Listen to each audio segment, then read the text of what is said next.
In the past few games as a D-line, you guys are getting pressure on the quarterbacks, but you're not really getting a hand on them or bringing them down. What do you have to do to try to reverse that and get to jump right this weekend?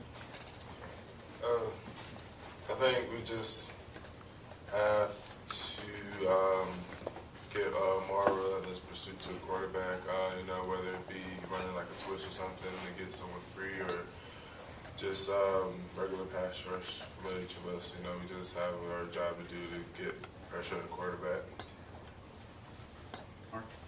This weekend, this game, maybe you tell yourselves it's just another game, but in so many ways it's not just another game. Is everything amped up a little bit this week because there's so much on the line as far as the SEC East, the fact that you guys can finish by winning all your games in the division? I guess what's the mindset going into this game with so much of your season on the line?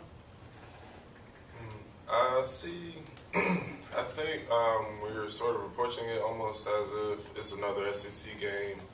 It still is an important game or everything, but we're just trying to figure out, get through and get this week done so then we can move on to next week and the week after that.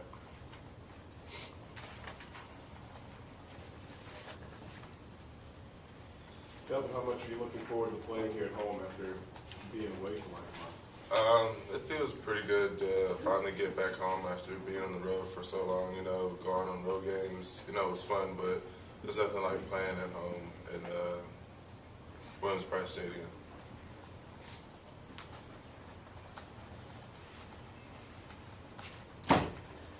Devin, first half of the season, Melvin and Jadavian were getting a ton of sacks. They haven't recently, but you've gotten a few. Do you feel like people have moved their attention to the other side, and that's gotten you free and held them in check, or is it just the way the ball bounces? I think it's more so just the way the ball is bouncing. I think they're focused on each of us individually, separately. As far as the offensive line, they change up their protection every week according to us, surprisingly, versus just one individual person. And just the right opportunities have come up for me to make plays versus them being able to make plays.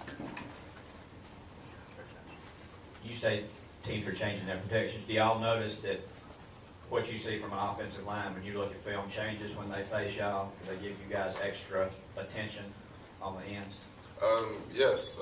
Like we've looked at different films coming up to games, preparing for one thing and then come in the game and it'd be something completely different. So. Devin, you guys frustrated that you never get a holding call? I guess it's just one of those things of being in the SEC, coaches tell us, all the time we're going to get held and everything, and so we pretty much have to play off of that, but I guess that's just the way it ended up being for us this year. Devin, was Saturday in some ways a humbling experience for your guys' defense? You had played really well. Ellis had said going into the game you obviously hadn't been tested like this Arkansas offense would test you. Was it humbling in some ways? And what's your guys' mindset now going into a game against a team whose offense has been struggling in Florida?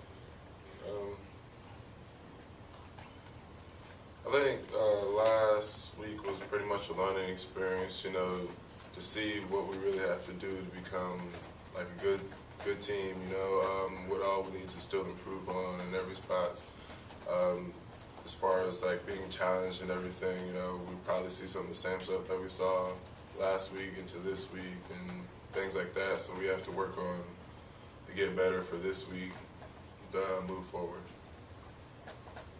Anything in particular that you personally took from it that you feel like, you were able to get in the backfield and get some pressure? You did a nice job with that, obviously, but anything in particular that you took from it to, I guess, be more effective in the final few games in terms of the pressure stuff that Josh is referring to?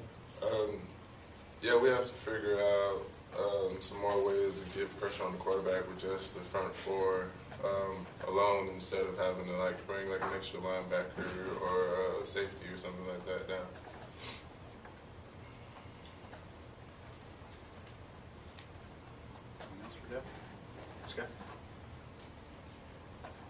As someone who grew up in Buford, you hear much about Joe Frazier growing up since he also grew up in the Buford area? Actually, he's related to me through my mom's side somehow.